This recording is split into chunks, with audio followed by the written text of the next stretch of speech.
আসসালামু আলাইকুম। সংবাদে আপনাদের সবাইকে স্বাগত জানাচ্ছি। আমি ফিরোজ তোহা। শুরুতেই আরবে কেবলস সংবাদ শিরোনাম। বাংলাদেশের সর্বশেষ গুরুত্বপূর্ণ আপডেট সংবাদে আপনাকে স্বাগত। শুরুতেই সংবাদ শিরোনাম, পরে বিস্তারিত। শুরুতেই জানাবো স্বরাষ্ট্র উপদেষ্টার বাসভবনে আগুন। স্বরাষ্ট্র উপদেষ্টা লেফটেন্যান্ট জেনারেল জাহাঙ্গীর আলম চৌধুরীর অবসরপ্রাপ্ত বাসভবন এর একটি ভবনে অগ্নিকাণ্ডের ঘটনা ঘটেছে। রাজধানীর বারিধারায় ডিওএইচএস এর ওই ভবনের পঞ্চম তলার রান্নাঘর থেকে মূলত আগুন লাগে। এরপর জানাবো ছিনতাইকারীদের ছুরিকাঘাতে আহত, তবু হার মানেননি পুলিশের কনস্টেবল।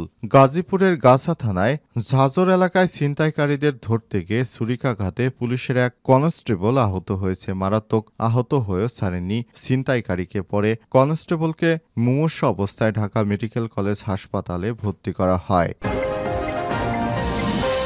এদিকে পরিকল্পিতভাবে দেশকে অস্থিতিশীল করার চেষ্টা করছে জাতিসংঘের মহাসচিবের সফরের সময়ে। আওয়ামী লীগ সরকার পতনের পর নানামুখী ষড়যন্ত্র মোকাবেলা করতে হচ্ছে অন্তর্বর্তীকালীন সরকারকে। বর্তমান পুলিশ প্রয়োজন ছাড়া কোনো স্থানে তেমন শক্ত বল প্রয়োগ করছে না, তাই প্রতিদিন তৈরি হচ্ছে নানা রকম অস্থিতিশীল ঘটনা। এবারে জানাবো 15 জুলাই হামলায় কমিটির প্রতিবেদন। ঢাবিতে উস্কানি জুগিয়েছে 70 শিক্ষক ও 122 ছাত্রলীগ নেতাকর্মী। গত বছর জুলাই অভ্যুত্থানে 15 জুলাই ঢাকা বিশ্ববিদ্যালয় ঢাবির ক্যাম্পাসে শিক্ষার্থীদের উপর হামলার ঘটনায় 70 জন শিক্ষক ও 122 জন ছাত্রলীগ নেতাকর্মীর নাম উঠে এসেছে তথ্য অনুসন্ধান কমিটির কাছে। এদিকে আসিয়ার ধর্ষণ এবং হত্যাকারীদের দৃষ্টান্তমূলক শাস্তি চাই বললেন জামাতের আমির। মাগুরায় 8 বছর বয়সী আসিয়াকে ধর্ষণ ও হত্যাকারীদের দৃষ্টান্তমূলক শাস্তির দাবি করেছে বাংলাদেশ জামাত ইসলামের আমির ডা. শফিকুর রহমান।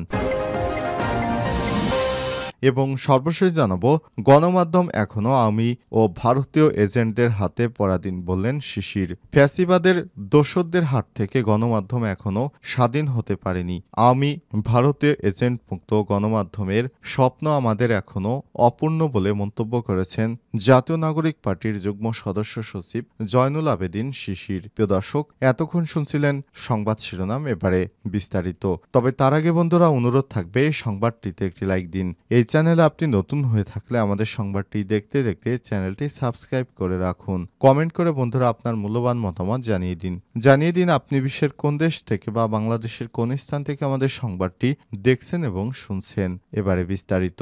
আর বন্ধুরা, এই সংবাদটি আপনার সোশ্যাল মিডিয়া ফেসবুকে শেয়ার করে বন্ধুদের দেখার সুযোগ করে দিন।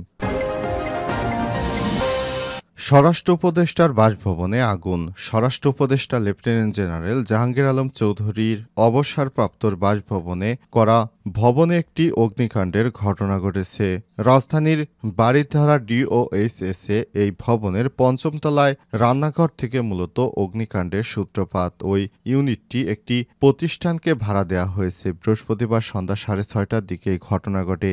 স্থানীয়রা জানিয়েছে হঠাৎ দেখতে পান ওই ভবন থেকে ধোঁয়া। এরপর ফায়ার সার্ভিসকে খবর দেন প্রতিবেশীরা। ফায়ার সার্ভিসরা এসে আগুন নিভানোর কাজ করে। ফায়ার সার্ভিসের কন্ট্রোল রুমের ডিউটি অফিসার রাকিবুল হাসান আগুনের বিষয়টি নিশ্চিত করেছেন। তিনি বলেন, 5 তলা রান্নাঘরে মূলত আগুন দেখা যায়। খবর পেয়ে ফায়ার সার্ভিস পৌঁছানোর পর কোনো বেগ ছাড়াই আগুন নিভিয়ে ফেলে তারা। রাত 7:24 ঘটনাস্থল ত্যাগ করে ফায়ার সার্ভিসের সদস্যরা। ফায়ার সার্ভিস জানায় ভবনটির 5 তলায় একটি বাইং হাউসের অফিস ছিল।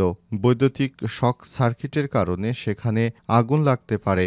আগুন লাগার ঘটনায় পুরো এলাকায় থমথমে অবস্থা বিরাজ করে। তবে আগুনটি বড় ধরনের না হয় খুব অল্প সময়ের মধ্যে নিভিয়ে ফেলতে সমর্থ হয় ফায়ার সার্ভিসের কর্মীরা। ফায়ার সার্ভিসের কর্মীরা জানায়, স্বরাষ্ট্র উপদেষ্টার বাসভবনে আগুন লাগার সংবাদ পাওয়া মাত্রই তারা সেখানে হাজির হয়ে চেষ্টা করেন আগুন নেভাতে। কোনোরকম বেগ ছাড়াই তারা আগুনটি নিভিয়ে ফেলতে সমর্থ হন।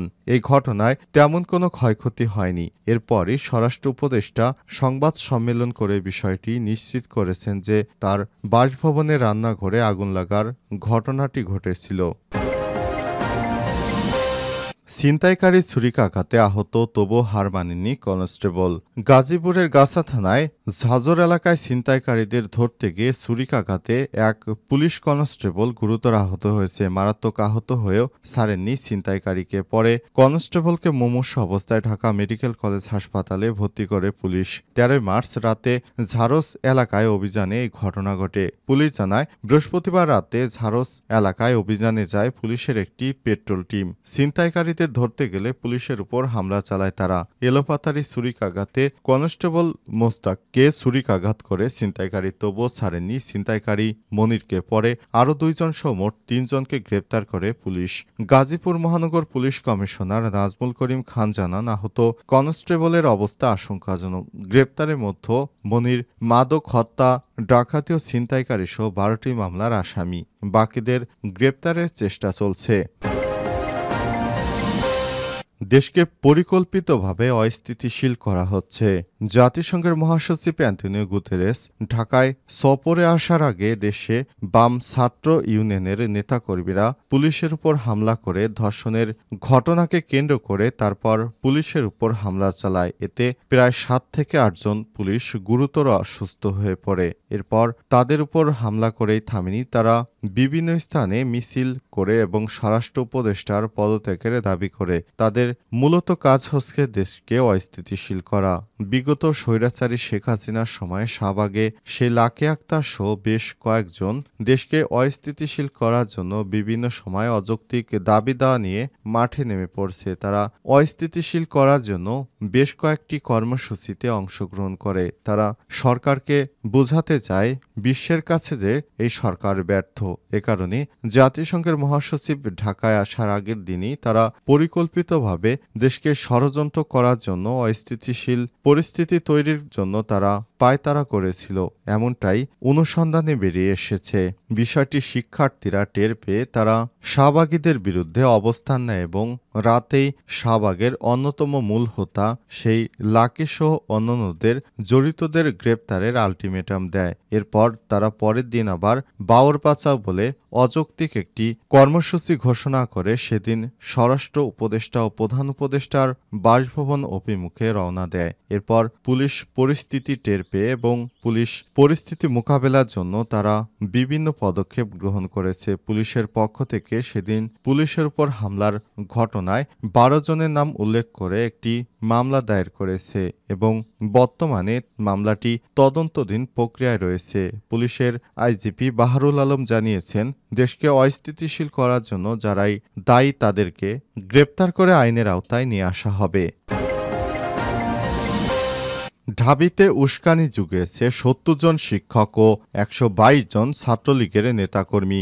গত জুলাই অভ্যুত্থানে 15 জুলাই ঢাকা বিশ্ববিদ্যালয়ের ঢাবি ক্যাম্পাসে শিক্ষার্থীদের উপর হামলার ঘটনায় 70 জন শিক্ষক ও 122 জন ছাত্রলীগ নেতাকর্মীর নাম উঠে এসেছে। অনুসন্ধানে কমিটির কাছে সব শিক্ষক ও ছাত্রলীগের নেতাকর্মী নানাভাবে হামলার ইন্ধন ও উস্কানি দিয়েছিল বলে জানা যায়। বৃহস্পতিবার বিকেলে উপাচার্য অধ্যাপক নিয়াজ আহমেদ খানের হাতে প্রতিবেদন জমা দেন তথ্য অনুসন্ধান কমিটির সদস্যরা। এরপর সাংবাদিকদের সামনে বিস্তারিত তুলে ধরেন কমিটির আহ্বায়ক এবং আইন বিভাগের সহযোগী অধ্যাপক মাহফুজুল হক সুপন। প্রতিবেদনে হামলার মাত্র 25% তারা তুলে আনতে পেরেছেন বলেও জানান তিনি আরও বলেন, পরিকল্পিতভাবে শিক্ষার্থীদের উপর হামলার ঘটনা ঘটে। এই হামলায় বিশ্ববিদ্যালয়ের 122 জন শিক্ষার্থীকে চিহ্নিত করেছি। বহিরাগত অনেককেও হামলার ইন্ধন জুগিয়েছে, তাদেরকে ছাড় দেওয়া হবে না, বিশেষ করে মহানগর ছাত্রলীগের নেতাকর্মীরা। মাহফুজুল হক আরও বলেন, উপাচার্যের বাসভবনের সামনে মেয়েদের বাস থেকে নামাচ্ছে এবং পেটাচ্ছে। এটি একটি নজিরবিহীন ঘটনা। বিশেষ করে মেয়েগুলোকে ধরে ধরে পেটানো হচ্ছিল।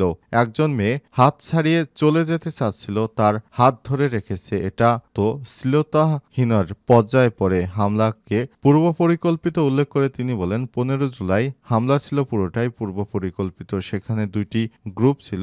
সাদা ক্যাপ পরিহিত একটি গ্রুপ ঢাকা বিশ্ববিদ্যালয় মল চত্বরে, আরেকটি গ্রুপ ঢাকা বিশ্ববিদ্যালয়ের জরুরি বিভাগের সামনে। হামলায় সরকারি বাংলা কলেজ, কবি নজরুল কলেজের শিক্ষার্থীদের পাওয়া গেছে। আগে থেকে পরিকল্পনা না হলেও এভাবে বাস্তবায়ন করা সম্ভব না। শেখ হাসিনার কাছ থেকে তারা টাকা পেয়ে শিক্ষার্থীদের বিরুদ্ধে অবস্থান নিয়েছিল, এমনটাই মনে করছে এখন সাধারণ শিক্ষার্থীরা।